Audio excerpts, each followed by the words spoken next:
And I promised to be an hour. Okay, so we are live now, I think. Just want to see the video in the group. Yep, I can see the video in the group. If you guys are watching, could you give me a like or a comment or something like that so that we know you guys can see us too? So tonight I'm really excited. We have our what I'm going to call like our grand finale of the little series that we've been doing, Housesteads Heart of the Wall, because today is part three, and we're actually going to be going inside the fort with Alan Woods. And Alan Woods, he's a volunteer tour guide with the National Trust. So he's really knows his stuff and he has a lot to share with us about housesteads. Now, while we are doing the session, he would love for you guys to ask him questions, and you can do this by commenting in the comments below. And I want to give a little shout out to Jennifer because last time she managed to stump Alan. Um, Alan, I think she asked She has what too many questions. Bara. what stand gate means. So Yep. now you know, right? Yep. Yeah, It's it stands for Stone Road, and it's yeah, a bit of Northumbrian uh, post-Roman dialect, for want of a better phrase, I think. But yeah, it was interesting finding it out. yeah. So you're not afraid of any questions. You don't mind would like to challenge people maybe to try and stump you. Let's see if Well, anyone can do it. as I said to you the other day, I was up on the fort and the weather was awful, and I met a young family, and there was a 5-year-old, 6-year-old little boy. And the questions this kid was asking were just unreal. And I was sitting there thinking, hang on a minute, where did they come from? But yeah, please ask questions by all means. Yeah. Because one of the things, like I've mentioned in the previous sessions that we've done, is the day that you pass by Housesteads, if you're doing a similar route to what I did, like I walked from Chalford all the way to Steel Rig.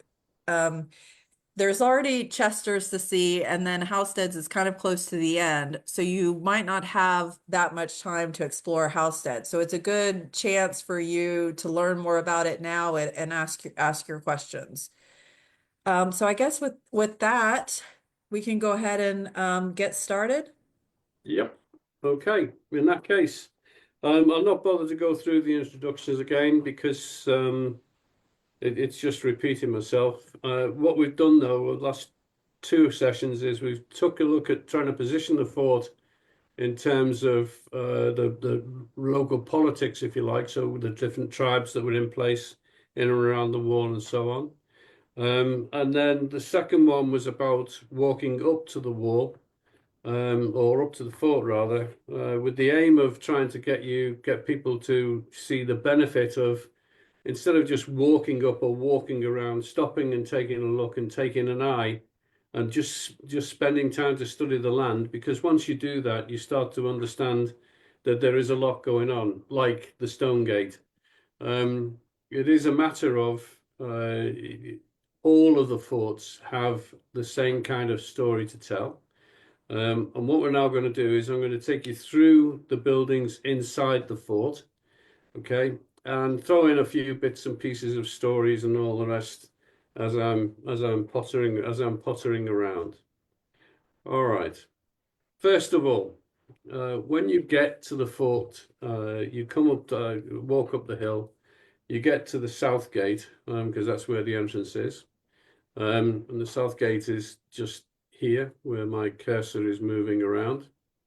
And inside there is a visitor information board which explains about the shape of the fort.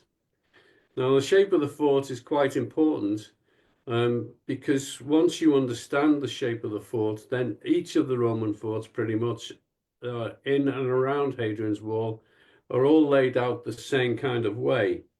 And there is a book written in about, it's called the Taxis Cat, and there's a copy of it. And it contains, if you like, a set of, this is how we deploy a Roman army. And it contains diagrams of a fort drawn from the pier and explains the measurements and so on. But the playing card shape is derived from something like this. You have long walls, short walls, rounded corners, because apparently rounded corners are easier to build than right-angled corners. Okay, so that's the playing card shape. Housesteads is perhaps unique in that its north wall is actually Hadrian's Wall as well. Okay. The standard layouts of the buildings, which we'll go through in due course, but we'll use, instead of using this map, we'll use a series of satellite images and all the rest, because that's as good a way to see it as any. But the standard set kind of buildings you'll see are the Praetorium, the Praetorium, the Principia, a Valetudinarium Medical Center, so the boss's house, the regimental headquarters, Horia, and various other bits of utility buildings knocking around the layout. But those buildings here in this cluster are pretty much the same, in pretty much the same position in the center of the fort, just along the wall and elsewhere. And in respect of the Praetorium, the Principia, the building, the idea of a Principia or Praetorium used to be named after the place where the commanding officer stuck his eagle or his standard in the field. So here, it'd be a case of wherever the boss was, the eagle would normally be stored, except that it wasn't. But the point is, it establishes the prominence of that building and so on. And all of the other buildings have the same kind of story to tell. It covers about 5 acres, but it's an infantry fort, and it held a single cohort miliaria, which is about 1,000 soldiers. But even that needs to be taken with a little bit of caution, because anybody who's ever lived in a garrison will know that whether you've got, you could have, say, an infantry battalion or something like that of about 1,000 guys. But at any one time, people will be out on training courses and doing all kinds of detached duties and so on and so forth. We've got stories about that to tell later on. A cavalry fort is slightly bigger in terms of floor space. So if you go to Chester's, where it was a cavalry ala, cavalry cohort, you'll find that it's bigger because, quite obviously, there was stables and all that kind of thing. The other thing to realize about the forts, certainly the forts along the wall, is that the Roman army didn't particularly like forts per se, certainly not as a tactical device. They preferred, because their military advantage lay with going out into the field and getting up front of personnel as fast as they possibly could. So the fort was there, if you like, as a kind of military village, if you like. But in the case of Housesteads and the forts along the wall, it had other functions. So it was also a customs and excise post and all that kind of thing. So there was lots going on to do with garrisoning the wall and policing the wall that went beyond just a fort for no reason. The south gate is where you will start up. Okay. Again, just to repeat, there were other reasons. If you like, one of the reasons where I describe it is that it was a massive, great customs and excise post. Okay, at the south gate, which is where this red circle is here, the Romans, as I say, the Romans used to have a set of taxes, and they had a legal system based on something called the 12 Tables, which was written originally a long time before the Romans came to Britain. But the 12 Tables were one of the bases of Roman law, and part of that was to set out the way that the Roman Empire would fund itself, and part of that was taxation. Now, they had a tax called a portia tax or a porter tax that would be, if you like, customs and excise. Okay, so they didn't stop trade going out through the North Gate or what have you, But what they did do was tax people coming in through the gates. You can also see at the gate, if you stand and look at it, when you get up there, when you look at pictures of Herculaneum and what have you, you'll find that the roads have tracks running through them or guide rails for wagons and what have you. Well, ruts rather than guide rails. And the fact of the matter is that Housesteads used to have, still has the same kind of thing. You can see them better in the East Gate than in the South Gate. So this place here would have been customs and excise. There would have been soldiers on the gate saying, "Hold, who goes there?" and all the rest of it. Now, as to what we shipped up or what was moved up north and south, one of the curiosities of that is that us Brits, invented a kind of cloak called a birus, which was apparently the Gore-Tex of its day and went down well across the empire. People would sort of want them. And fighting dogs, that kind of thing. So this was a trade route governed and controlled by the Roman army. You also have another building here, which is a Basel house from the 1700s from the Reivers. And an interesting story of the Basel house is that the chief clan around our place was the Armstrongs. And one of the kind of wind-up stories is that when Neil Armstrong came along, he to investigate or to check out his family history, he was explained about the tax business and all the rest of it. Another curiosity of the ruts as you measure them is that they're 4'8" across, which also happens to be the same as standard railway gauge in the UK. So standard railway gauge in the UK, when you start to research it, you read it and you think, no, that can't be right, but it is, it seems. Standard railway gauge was driven by the Armstrong family and their ability to repair wagons many moons ago, but based on a wagon that was invented by somebody from Phoenicia many thousands of years ago. So when you get to the gate, I can bore for hours on just standing in front of the front gate of all this kind of thing. But you have, if you like, a small military village, military town, okay, with the vicus on the outside, but with the gateways being control points that the Roman army could monitor and track traffic. All right. There was also a longhouse there. And again, that's down to, that sort of indicates the nature of when the Romans cleared off, what happened after they left. So you can bet your bottom dollar within 10 minutes of the people, the local population being happy with the idea that the Romans had cleared off. The buildings inside the fort, the stones inside the fort were used for multiple purposes. As I say, I mentioned the Basel House, wheeled transport and all that kind of thing. Again, it's a matter of if you download the documents, these links here will go to authoritative sources on the 12 tables and Roman taxation. What needs to be understood is that the Romans also had very tight monetary controls. So amongst other things, another element of the taxation is if you look at the houses outside the fort in the vicus, they are long and narrow. And that's down to the fact that the Romans also had a property tax, which was based on, first of all, a census, and second off, the width of a building facing a road. So if you had a long, wide frontage on a road, you paid more tax. So as a consequence, that drives the nature of the buildings outside the fort. The other thing is that's where you get frisked and freeze turkey if you haven't bought a ticket from the museum. So again, it's a checkpoint still, many thousands of years or hundreds of years after the Romans left. What I then do is take people up to the north wall.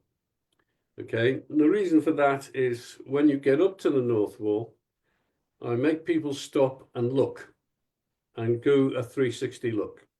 Now, one of the curiosities of just doing that is that in the film Titanic, where DiCaprio and whoever it was were on the front of the bow and it's playing music and they had their arms laid out. The point about that is that from that ship's bow in the middle of the ocean, you've got a circumference of about 48 miles that you can see before the curvature of the earth makes things strip off. You can see about that far from the top of the wall when you stood just where that red ellipse is. Now the red ellipse covers the north gate, and the north gate was sealed and closed because apparently it collapsed or something like that. But you also have other buildings and things going on. So there is, in principle, an early Saxon church they reckon's buried in there somewhere. Again, it's all part of the tale of the different uses of the fort and different people living in it and moving it and using the buildings and all the rest. The other thing that needs to be understood is the nature of the population changed over the years. And to all intents and purposes, I guess, uh, around about the second century, the third century, it was a military establishment proper. But then it slowly started to degrade as the nature of the manning of the fort and the manning of the wall changed. One of the things I do is try and raise the idea of the politics of it again. You can't ignore it. Hadrian basically built the wall, but he was a consolidator. But then another famous emperor, Septimius Severus, he launched the last of the great invasions up to the north in Scotland. What he did was he brought along, there'd been something going on, some form of rebellion or something, and he brought another 50,000 soldiers to the wall. He rebuilt Arbea as a fort and turned it into a logistics hub. And he marched this army up to the east coast of Scotland over several times, but over a 2-year period. However, he didn't have it all his own way, and eventually he had to withdraw. And not long after that, that was another period of time where the wall and the fort and all the rest were subject to modification and update to keep the Scots out. Again, you have different thicknesses of the wall. A question I get asked regularly is how thick was the wall? Now, that represents quite of a problem in terms of describing a standard thickness because quite simply there wasn't. So what you have is the north wall of the fort, but as you go off towards the east, a lot of archaeologists reckon that they started experimenting with building the wall just north of Newcastle, and the wall was very thick, about 15 foot high and about 10 foot across and all the rest of it. But here it's quite thin, and as you go off to the east, it's quite thin again. Okay, so you had different thicknesses of wall, and again, it was driven by geology, driven by geography, and so on and so forth. So there wasn't, if you like, there's great debate about whether there was a walkway and what have you. But if you walk to the east of Housesteads and you walk through the trees along the edge of the crags, you can see how thick the wall was. And you can see that it couldn't possibly have had a walkway up there, but it also didn't need one because you were stood on top of a cliff anyway, and you could see for miles. You have the Nag Burn, a stream. One of the things that I raise is that there was no running water in the fort.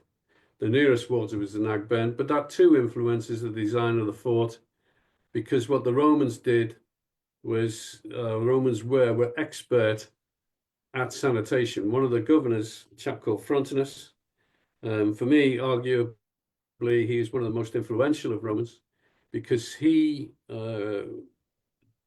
was agrimensor, or used to document the work of agrimensors, who were the people who did the surveying and all the pre-building work.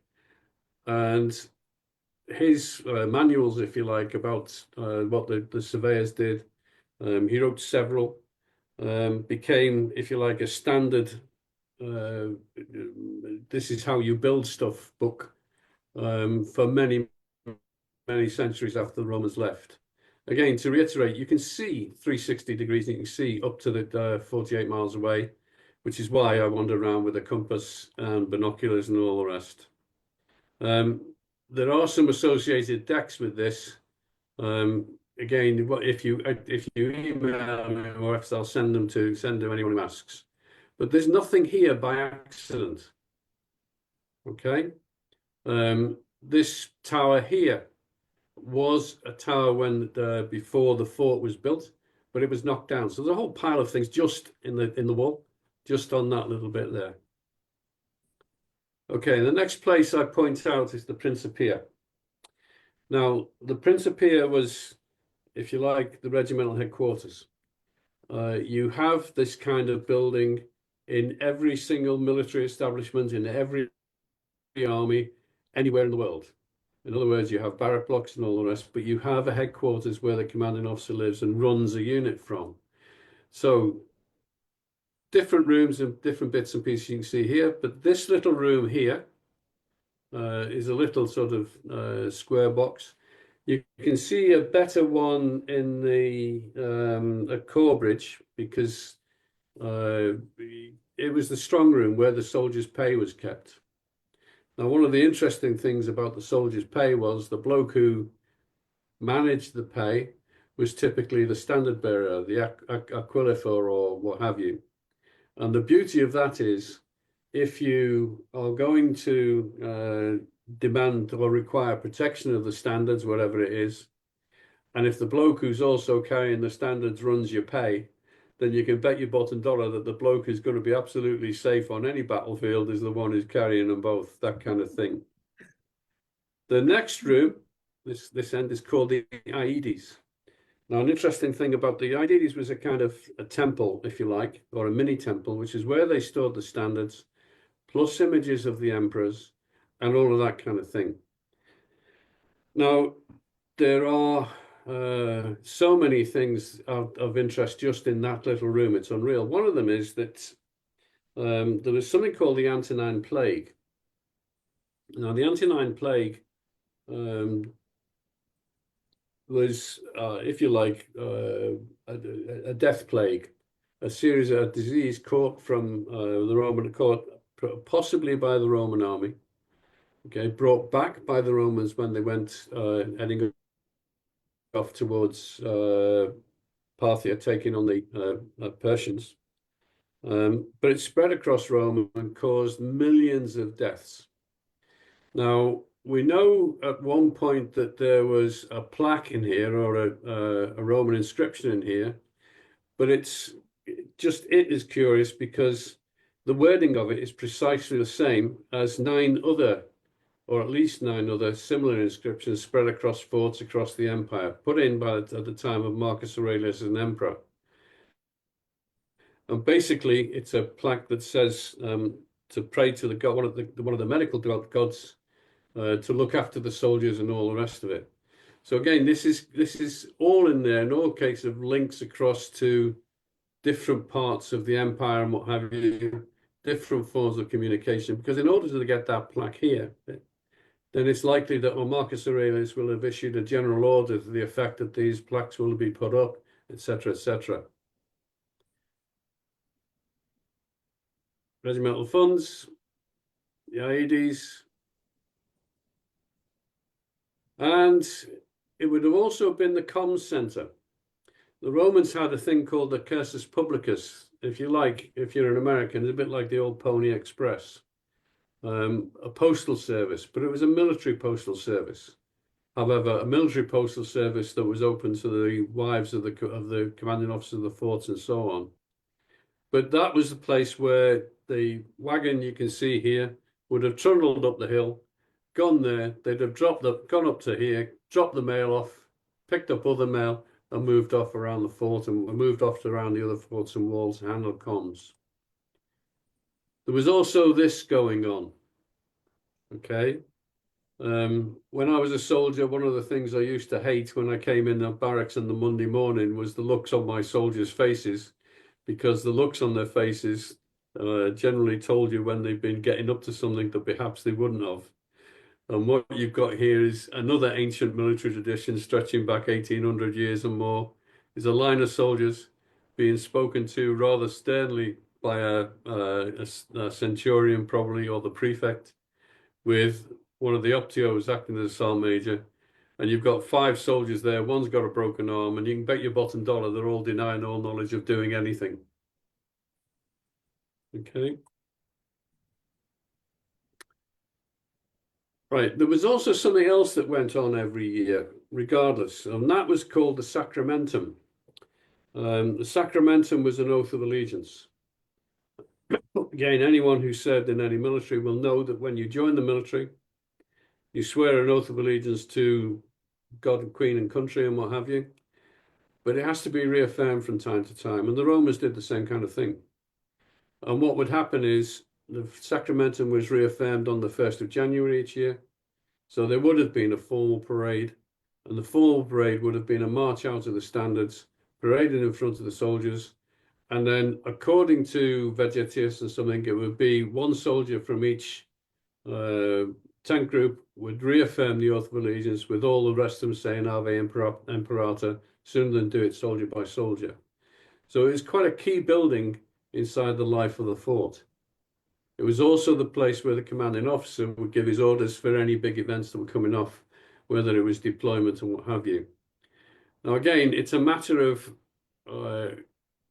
there is a road here along this line called the Via Praetoria. The east gate was actually the main gate of the fort, but any soldier in the Roman army, if told to report to a fort, would know to go to the east gate where the Via Praetoria was, and that would take him to the reporting center, which was the headquarters. Okay. Now, building 15. There is a sort of layout and a numbering of the buildings and what have you, but building 15 is interesting in that as much as it looks like it's just an empty shed. But there was all kinds of things going on in there over the years, according to the archaeologists. So at one point it may have been a workshop. At another point in time, it may have been a taxation collection point because there were financial troubles at one point, or well, several points during the existence of the empire. And at one point during Domitian's reign, because the Roman army apparently ran out of coin, they would collect taxation in the form of crops and what have you from local farmers and what have you, and store it there.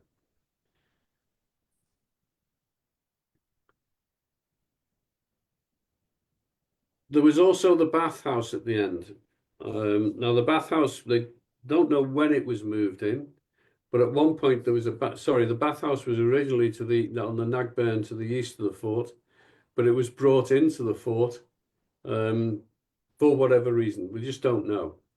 Roman bathing was a three-stage process: cold, warm, hot, and then you'd use a stigil to scrape your skin to get all the gunk off because you sweated and all get the stuff out. But bathing was a communal thing, so they would have used it for playing games. They would have used all kinds of things would have gone on. Social thing. One of the things I like to raise is a game called Harpastum. Again, when I was a young soldier, we used to have a game called Murder Ball. And Murder Ball was, if you like, you'd have a long room, like a building 15, as a gym. You get teams is a loose word, two gangs of 30 soldiers each end of the room. A PTI would walk in with a medicine ball, throw it up in the air, blow a whistle, and then he'd leg it. And the idea then was the ball would land on the floor, and then the aim of the teams was to get the ball and get it to the other end of the gym. But after that, there wasn't so much rules, so much as violence, controlled violence. Now, interestingly, the Romans had a game called Harpastum, which is the same kind of thing. But if you look up something called the Calcio Storico that happens in Florence every year, what that consists of, it's in one of the main squares in Florence. There's a big parade. You get two teams of very strapped, fit Italian young men come on, and they proceed to punch the living daylights out of each other, playing murder ball and what have you. And if you look it up on Netflix, or sorry, not on YouTube, and search for Harpastum or search for the Calcio Storico, you can see the same kind of game being played now. And the point about that building is the changing nature of the fort and the social nature of the fort, because it wasn't just military marching up and down and all the rest of it. The guys had to get on with each other, the guys had to live, and so on. Then you had the barracks. Now, the barracks that are revealed are on the to the northeast side of the fort, and they reckon that they are third century barracks. In other words, they've been modified. Now, they were modified many times. At one stage, I mentioned Septimius Severus, and one of the things he did as part of his realignment of army ethos, if you like, was to introduce the idea that soldiers could marry. Because until that stage, until that point, the soldiers were not allowed to marry, and the soldiers could bring their families to live in the forts. And that meant a change to the layout of the buildings and the fort itself. So what you'd have is at the one end, you'd have the place where the centurions lived, another place where there would be small workshops for, you'd have a century of soldiers, and a century was 80 men living in 10-man rooms or contuberniums, but that all changed over the years, and you can see that if you look at the gaps between the walls, between the barrack blocks. The term used is chalet to describe the kind of accommodation, but I have no doubt about it. It was nothing to do with the kind of chalet you'd keep to look in now. It was more of a glorified shed. Now, again, it's a matter of how many soldiers would have lived there at any one time. The fact of the matter is, it would have looked something like this, I suppose. The fact of the matter is, although nominally there were 800 soldiers, it is very unlikely that there were 800 soldiers in the fort at any one time. And in fact, one of the Vindelander tablets, 544, I think it is a strength report written by, well, on the strength of the 1st Turian cohort, which was the main garrison unit here for quite some time. And he starts off with, the strength report starts off with, "Sir, I beg leave to report I've got 720 soldiers on the books." And then there's a long list of them doing all kinds of things. And then at the end of the day, when the prefect is reporting back, has only got 250 soldiers in the barracks. Bear in mind, they would have to do manning of towers and manning of mile castles and so on and so forth. So the soldiers did lots of things rather than just stay in the fort. There was sanitation. One of the things about the fort, I'll come back to sanitation in a minute, is that along the roads there is guttering. Now, what that meant was that the Romans, again, Frontinus is quite famous for this. One of his manuals is called De Aquis, which is about the viaducts and water sanitation and the sewers in Rome and what have you. The Romans were highly skilled at not wasting water, I think is the best way to describe it. So you can see the part of that is the guttering. Okay, and I'll come back to that later on. The barrack blocks, as I say, an 8-man contubernium. And the contubernium was the lowest, if you like, command unit in the Roman army.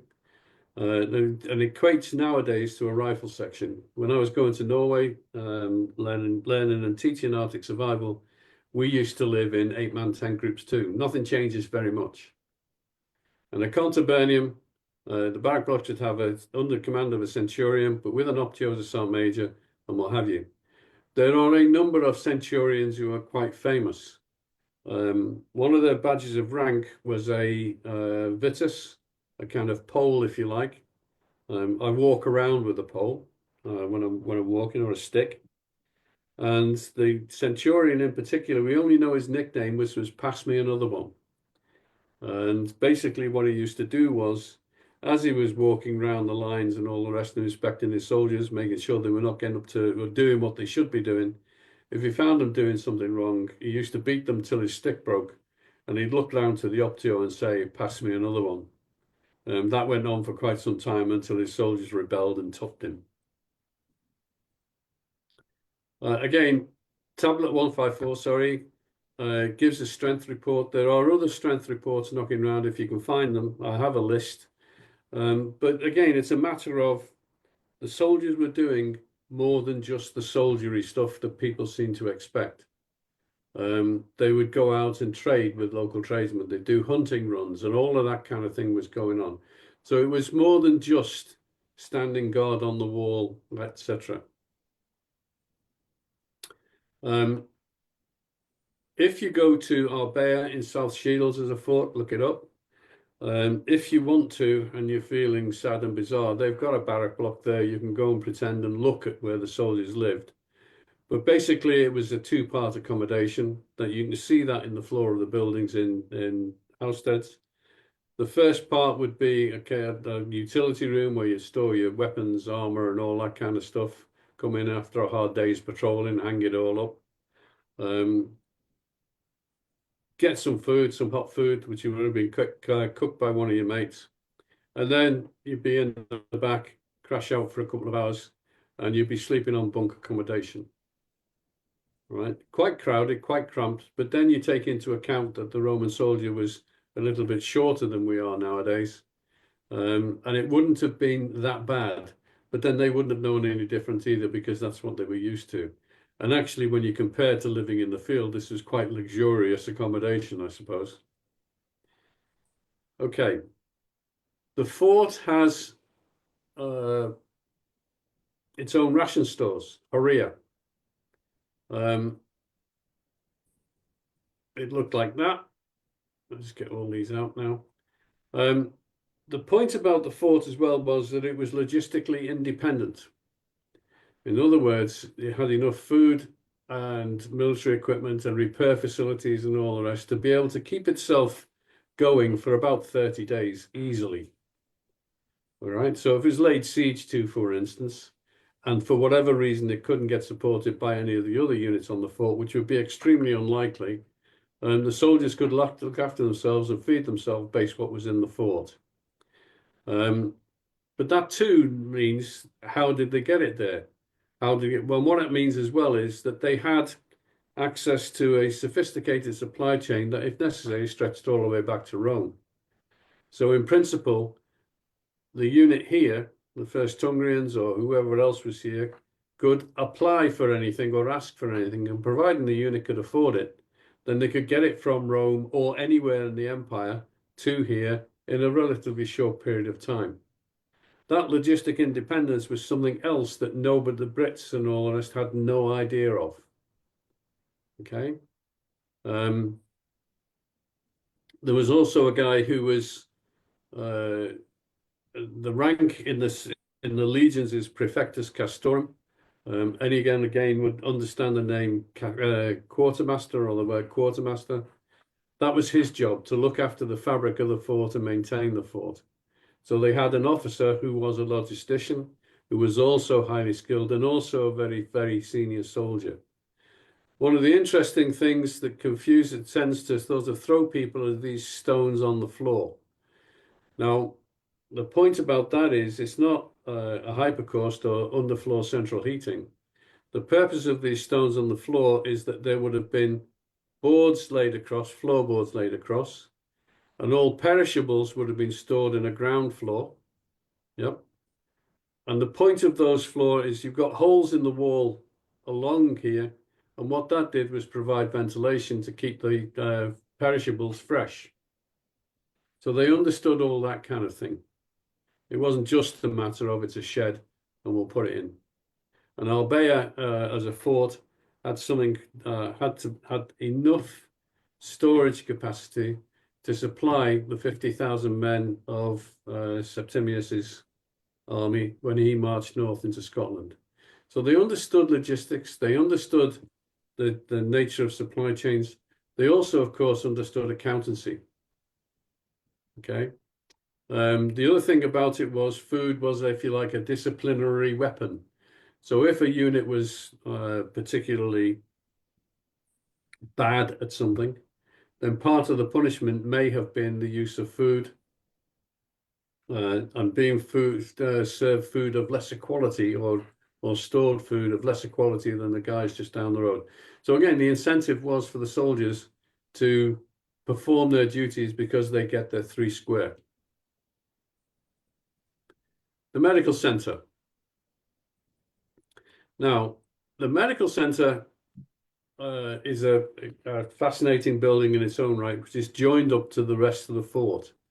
So in the walk up, I mentioned a guy called Lucianus Pacatranus, who built a praetorium. Inside the Praetorium, there were a number of plaques, and one of them was to one of the medics that was stationed here, a guy whose surname Ingenuus. Well, that's my pronunciation, by the way. So it's Igenuus as a name. Now, I've pulled up, whoops, I'll go back again. Sorry. Uh, I'd just like to raise this chap, a chap called Galen. Um, every single medic I have been up there who's revealed themselves to a medic knows about Galen. He was a student of Hippocrates. If you tune into BBC iPlayer and look up the name Mary Beard, she does a series of podcasts on famous Romans. One of them is a brothel keeper, which is another story entirely. But Galen is one of the people she speaks about. Now, one of the reasons we know so much about Rome and the Romans and the way they lived is that something like 10% of all of the writings we have is written by this chap Galen. And he was, by any standard, an expert medic. He's responsible for some of the early medical manuals and all that kind of thing.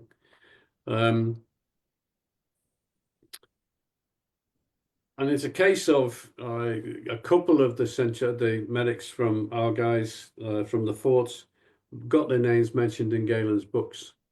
And the idea of the medics as well was the one Roman medic we've got was a Greek.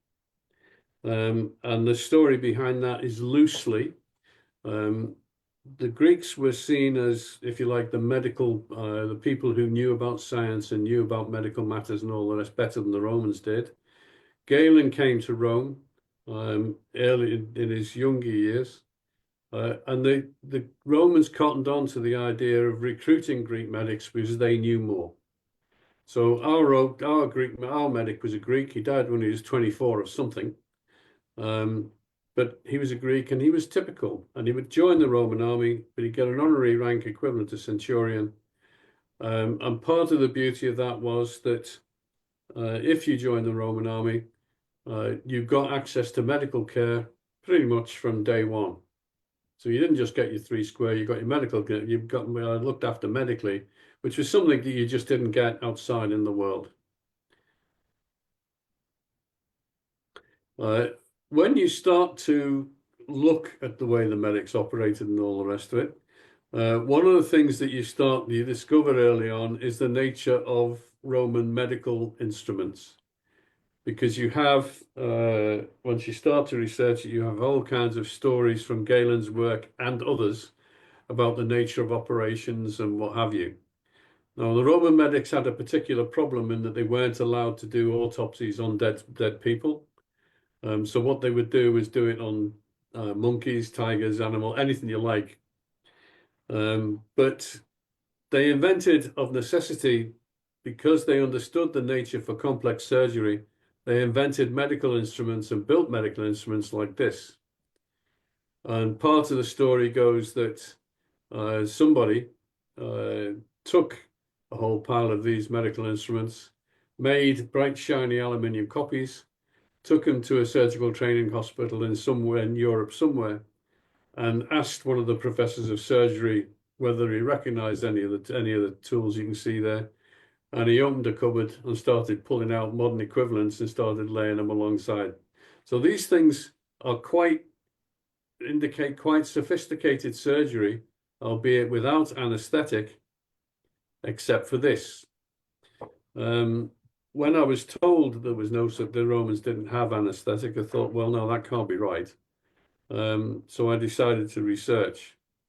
And what you find then is that the Romans understood the idea of substance abuse. They knew about cannabis. They knew about opium. One of the Vindolanda tablets just contains a single word, which is opium, which isn't a casual word to use. So they knew about that. But this little fish, Sarpa selpa, it's him. His story goes something like this. He swims around the Mediterranean, minding his own business, and he eats a particular kind of algae. And when he ingests it, what it does is it turns the fish's flesh eventually into a human hallucinogenic of some kind. And apparently what the Romans did, if they wanted a party to go with a swing, they get people round, catch a load of these fish, give them the Roman equivalent of a plate of fish and chips, and everyone would get stoned for a couple of hours, which would make the party go with a blast. The medical centre also has its own sewage, central heater, hypercaust and what have you. It is a matter of, as I found out the other day, as you are walking along, if you choose to walk along towards the West Gate and you look carefully, you can see sewage, a pipe's the wrong word, but there is a clear sewage link coming from there through the commanding officer's house out somewhere. So what they did was they understood the need for a bathhouse if you went sick to keep clean and that kind of thing. They also knew about the need to get water flowing around and all the rest of it. That's built into the fort too. The next building is the boss's house. The boss's house, the Praetorium, was the only place where a woman would live in the fort, because the commanding officer was the only person who was allowed to be married up until Severus and his reforms in around about 210. It was also the only place where it had slaves as a part of the staff. And there wouldn't have been many, but enough to keep the commanding officer and his family in the manner to which they were accustomed.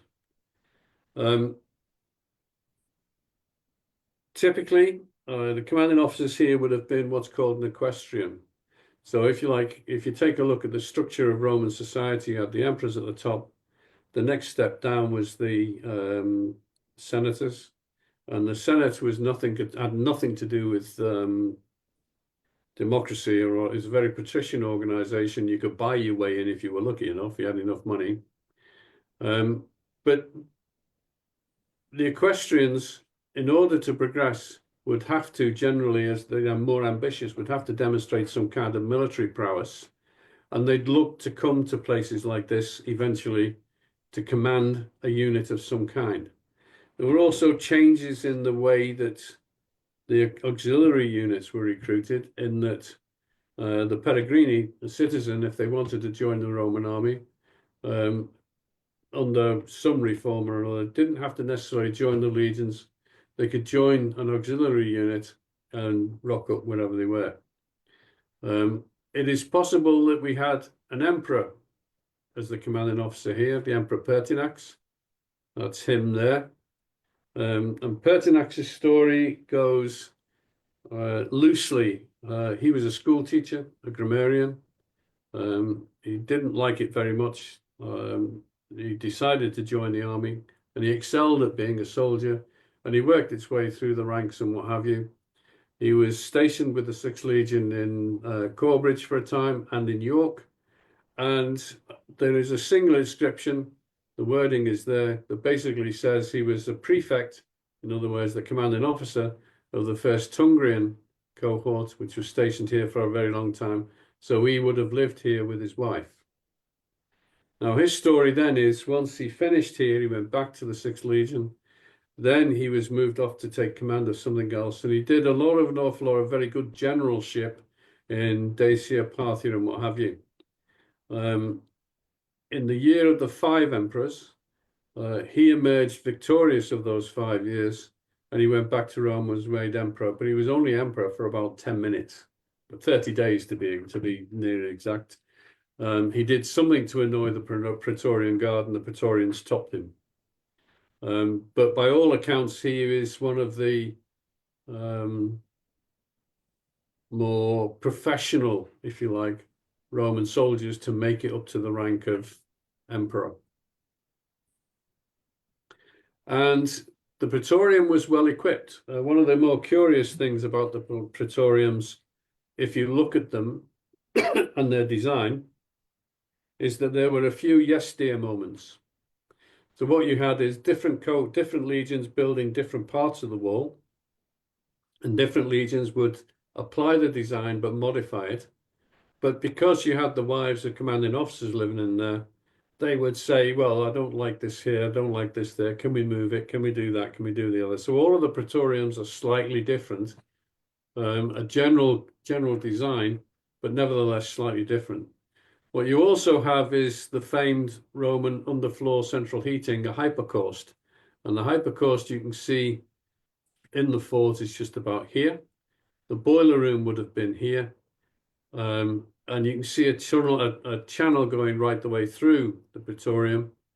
And the idea of that then was this fort and the Praetorium. You can imagine that the prefect would invite local chieftains in to first of all to discuss things, but occasionally to entertain and what have you, and other commanding officers from the other forts.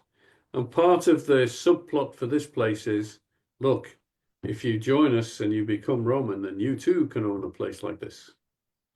And this would have been akin to, if you like, one of the more grander pillars that was spreading north as the Roman Empire consolidated its conquest of Britain.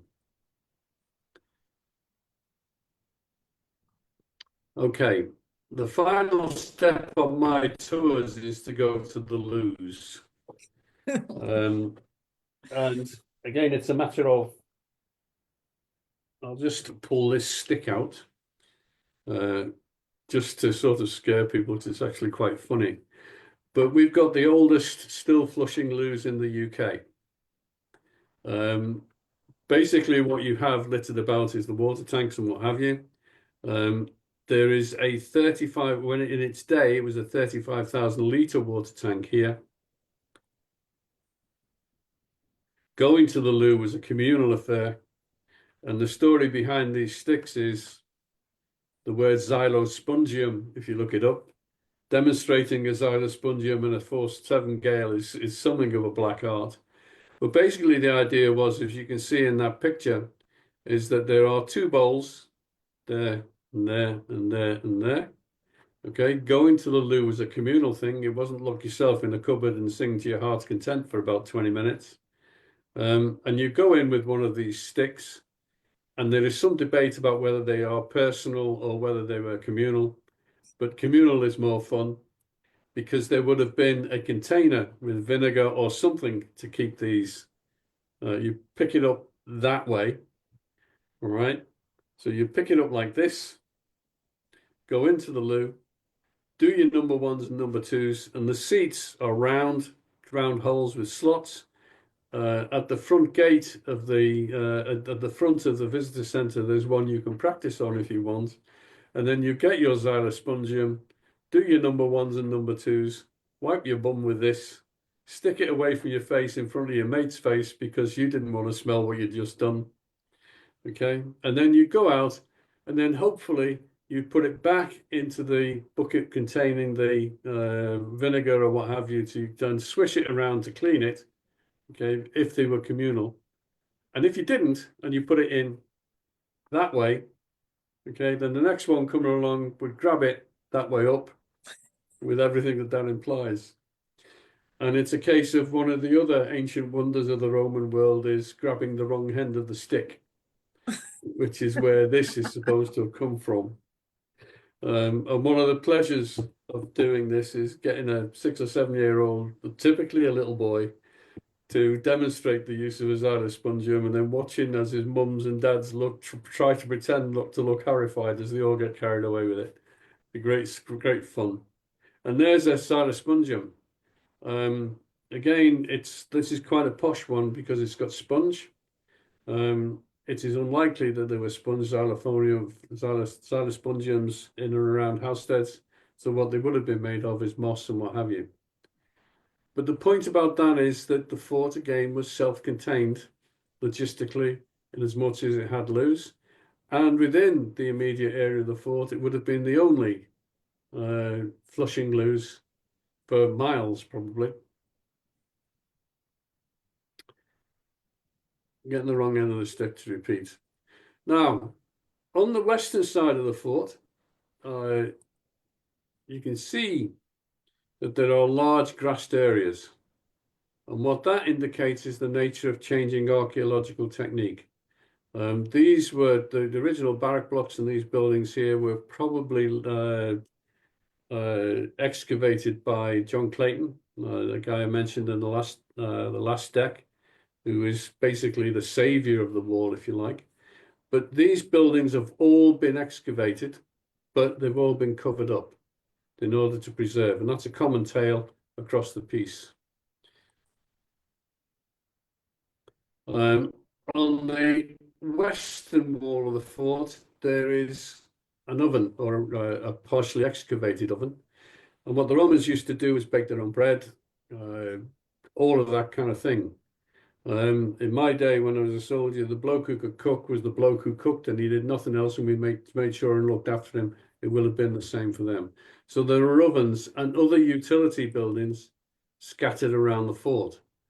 The nature of the sanitation is indicated in these places here, where there are small, if you like, water cisterns. The biggest one was by the Lewes, would have held about 35,000 litres of water. But the water, there's oblong sort of vats, if you like, liberally scattered about the fort, which means that the soldiers either went down to the Nagburn or gathered water, or they channeled the water from the buildings and all the rest according to the weather and what was allowed. These kinds of cooking implements would have been available to the soldiers, etc., etc. There is an example of a Roman lime kiln. In fact, it's the last Roman lime, God, the only Roman lime kiln I think that they found, certainly in the north of England, not far from the Nagburn, as is the earlier bathhouse and what have you. There's an area of hollowed out land which may have been a small amphitheatre. So the soldiers entertain themselves locally and what have you. And you can see it if you just look. It's not one of these big grand things like the Colosseum or anything, but it's a hollowed out pit land that has clearly been worked for whatever reason. Okay. So the fort was, if you like, completely self-contained. So you had stores, communication center, if you like, a medical center, the barrack blocks with workshops and all of that kind of thing within the confines of those 5 acres. Okay. And it's vicus, which meant that there were goods and services. If the soldiers couldn't do it themselves, then there would be people who would come from all over, basically, because the soldiers would be paid coin, and coin that could be exchanged anywhere in the empire for anything really. And again, you had a thriving community, but not just the military bit. At one stage, the vicus was, if you like, released from military control, and it got its own sort of civic charter, if you like, which made it a separate legal entity from the fort itself. So again, it was not just the fort, it was all kinds of other things going on. And that is it. That was excellent. Wow, there was so much information in there. I think a couple, well, probably my favorite point is that emperor that was at the fort, because I didn't know that. I don't know if they're because I know we think that Hadrian visited, but we don't really know much detail about No, when he did. So it's very special that we know that an emperor was at Housesteads. well, he wasn't an emperor at the time. He was Right. a prefect of the fort and a tribune in the Sixth Legion. But what it indicates is the nature and importance of the post of prefect in a fort like this in the middle of nowhere. Um, Again, So it's a map. Go on. oh, I was just, so were there other emperors that came from the, I guess the military that was stationed along, Hadrian's Wall, or was he the, I have no idea. Again, it's a matter of the nature of the who became an emperor changed several times. So Julius Caesar would not have called himself an emperor. He would have preferred the word dictator. In other words, the Hmm. dictator of the laws and all the rest of it. But the Principate was basically kicked off by Augustus because if you look at the nature of the people who were made emperor, they were all descendants of Augusta, sons, nephews, and all that kind of thing. Then you had a period, uh, one of the more interesting years for me is AD 69, because that was when it started off with Nero's death, and it ended with Vespasian being made emperor. And Vespasian was, as far as I'm concerned, a key player in the history of the conquest of Britain because he appointed a number of key governors, but he was not by any stretch of the imagination related to Augustus. Okay, so you had changes in the way that emperors were promoted and what have you.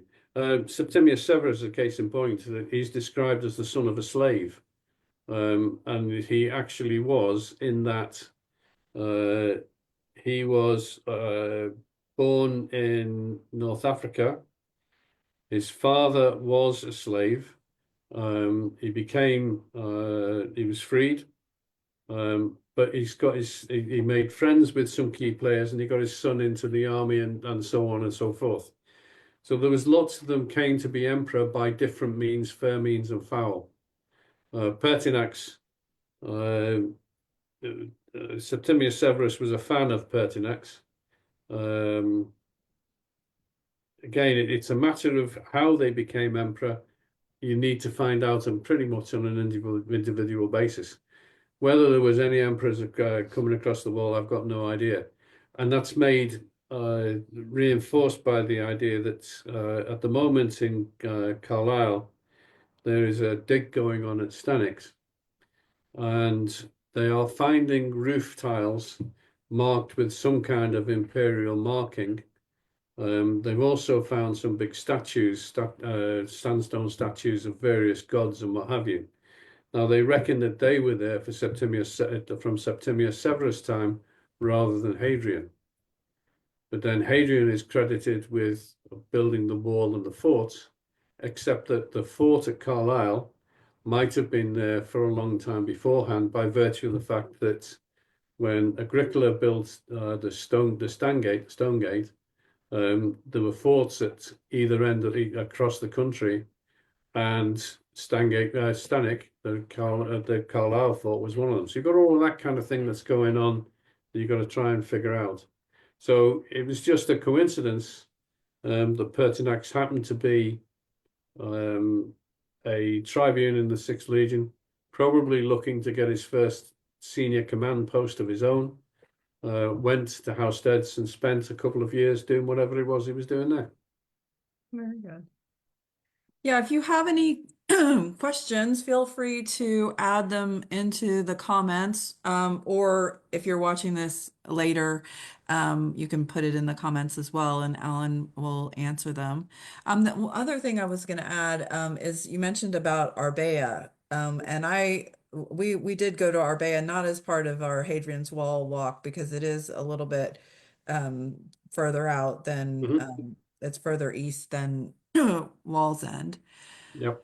But the the buildings are really impressive there. I mean, I felt like we were really, we really went back to Roman times because they have, Yep. like you mentioned, the barracks. They also have the commanding officer's house and also the I think it's I can't remember if it's the West Gate or the East Gate.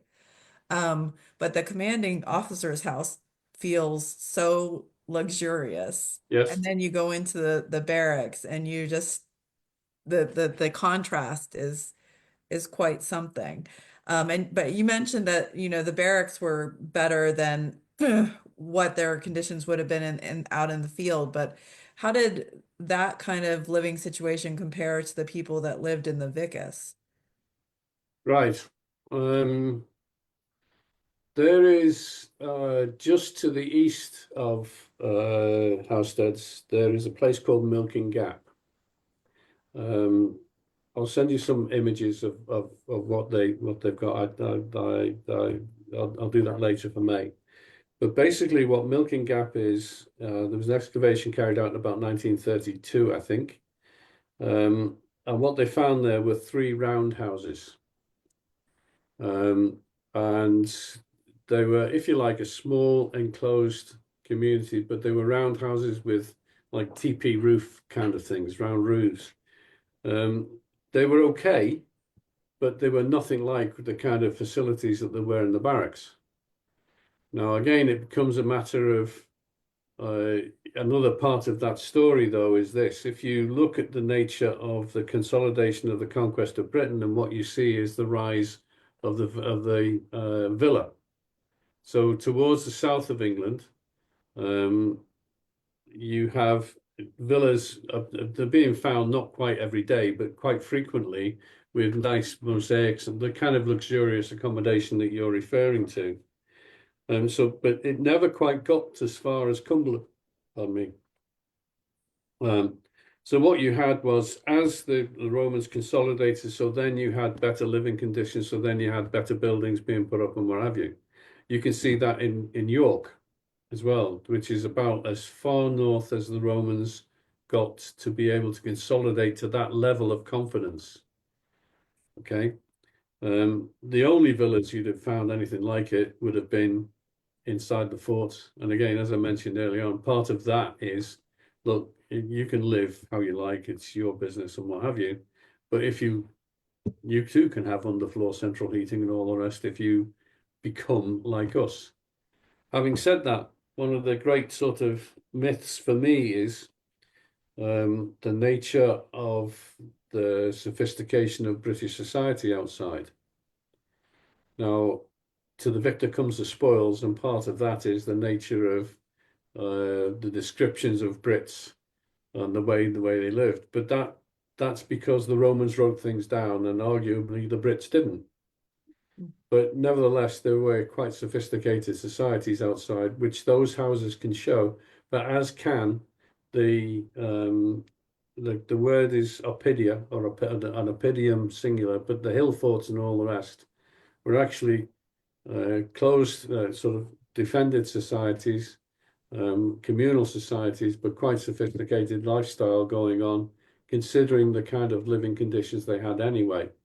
It's just the Romans involved, it brought along with them different kinds of technology and what have you, and different ways of working, which was in advance of anything that the Brits were contemplating. Oh, very good.